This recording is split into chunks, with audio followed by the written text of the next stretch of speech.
Jamaah rahimakumullah, ada sebuah pertanyaan di kalangan masyarakat kita terkait jenis hewan yang paling utama untuk disembelih pada saat hari raya Idul Adha. Merujuk kepada kitab yang ditulis oleh Imam Abu Malik dalam kitabnya Sahih Fiqh Sunnah, beliau menuturkan kepada kita bahwasanya ulama 4 madhab terbagi kepada 2 pandangan. Pendapat yang pertama ialah pandangan madhab Malikiyah, di mana dalam madhab ini disebutkan sebaik-baiknya berkurban adalah menggunakan domba atau kambing. Ada 3 argumentasi yang diuraikan oleh madhab ini. Yang pertama adalah petikan firman Allah Subhanahu wa taala di surat As-Saffat ayat 107. Ini adalah ayat yang menuturkan kepada kita tentang perintah dari Allah Azza wa Jalla agar Nabi Ibrahim menyembelih putranya Nabi Ismail alaihi wassalam. Maka ketika Nabi Ibrahim hendak menyembelih putranya, bahkan hampir-hampir saja ya, beliau menyembelih di mana kemudian goloknya sudah ada di atas leher anaknya, maka Allah Subhanahu wa taala kemudian berfirman, "Wa fadainahu bidhibin azim," dan kami gantikan putranya dengan seekor sembelihan hewan yang agung. Dalam hal ini kemudian Imam Ibnu Katsir dalam kitab tafsirnya mengutip penafsiran yang disampaikan oleh 2 sahabat Nabi, yaitu Ali bin Abi Thalib dan sahabat Abdullah bin Abbas radhiyallahu ta'ala anhum ajma'in.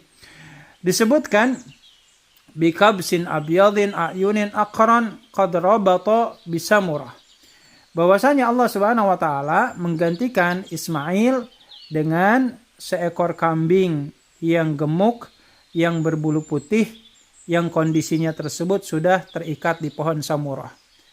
Jadi ini ayat jelas bahwasannya waktu itu Nabi Ibrahim alaihissalam menyembelih seekor kambing. Ini alasan yang pertama.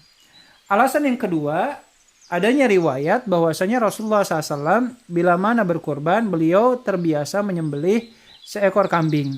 Sesuai dengan hadis yang diriwayatkan oleh Imam Bukhari Muslim, disebutkan, Dhahan Nabi sallallahu alaihi wasallam bikabshaini amlahaini aqranaini dzabahahuma biyadihi wa samma wa kabbara wa wada'a rijlahu ala safahihima.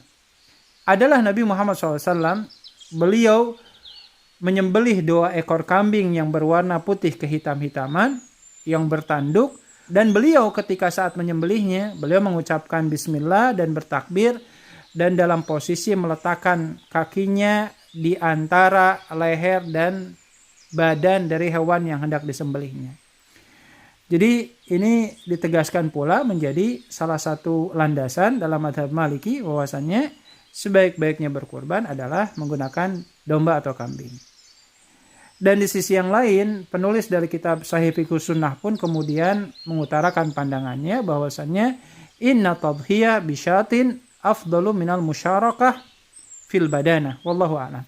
Bahwasannya sebaik-baiknya berkurban itu yang menggunakan domba. Alasannya karena kalau berkurban dengan menggunakan domba, sumber dananya itu diambil dari satu orang. Berbeda dengan unta atau sapi yang sumber keuangannya bisa lebih dari satu orang. Sementara itu jamaah sekalian, pendapat yang kedua adalah pandangan jumhur ulama, di mana mayoritas para ulama memiliki pandangan bahwasannya sebaik-baiknya berkurban itu adalah unta, sapi atau kerbau, baru setelah itu domba atau kambing. Adapun alasan yang diutarakan adalah hadis yang diriwayatkan oleh Imam Bukhari Muslim, dan ini berhubungan tentang keutamaan hadir pada saat sholat Jumat di barisan yang pertama, di mana Rasulullah SAW menegaskan, man igtasala yaumal jumu'ati ghuslal janabati thumma raha faka'annama qarraba badanatan wa man raha fi sa'ati tsaniyati faka'annama qarraba baqaratan wa man raha fi sa'ati tsalitsati faka'annama qarraba kabshan aqran. Jadi Rasulullah SAW menegaskan siapa orang yang mandi di hari Jumat, mandi junub, sekaligus ini menegaskan bahwasanya mohon maaf, sunnah berhubungan suami istri itu bukan di malam hari, tapi pada saat kita para laki-laki hendak berangkat sholat Jumat, ya dianjurkan hendak berangkat sholat Jumat. Di mana secara tidak langsung anjuran berhubungan ini ya ada sebelum sholat Jumat, di mana kita langsung mandi junub lalu kemudian berangkat ke masjid.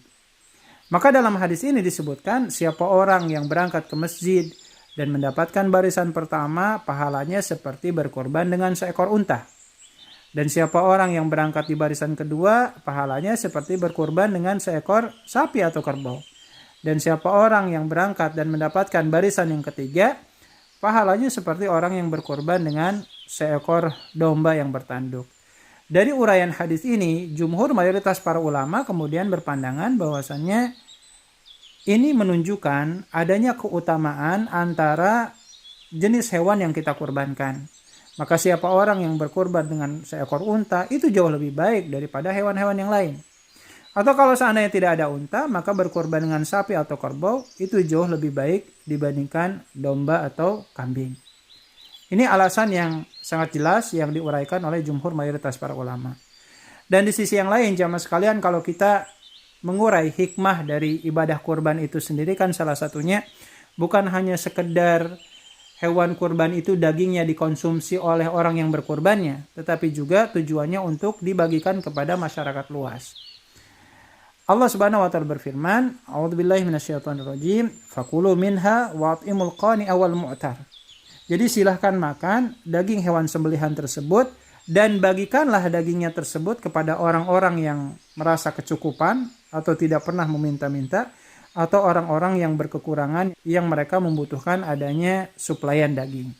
Jadi dari ayat ini disebutkan bahwasanya salah satu hikmahnya, di samping daging kurban itu bisa dikonsumsi oleh kita selaku pengorban, tapi juga bisa kita bagikan ke masyarakat luas. Artinya makin banyak jumlah daging yang terdapat pada hewan kurban tersebut, maka kadar kemanfaatan untuk kita bagikan ke masyarakat luas pun makin besar. Tapi kalau seandainya dagingnya makin sedikit, karena hewannya itu ukurannya kecil, maka secara umum kadar kemanfaatannya pun tidak sebesar seperti sapi atau kerbau dibandingkan daging domba atau kambing. Maka ini adalah penjelasan terkait mana yang paling utama dalam berkurban, apakah domba atau sapi, di mana kemudian para ulama memiliki pandangannya masing-masing. Wallahu a'lam bishawab.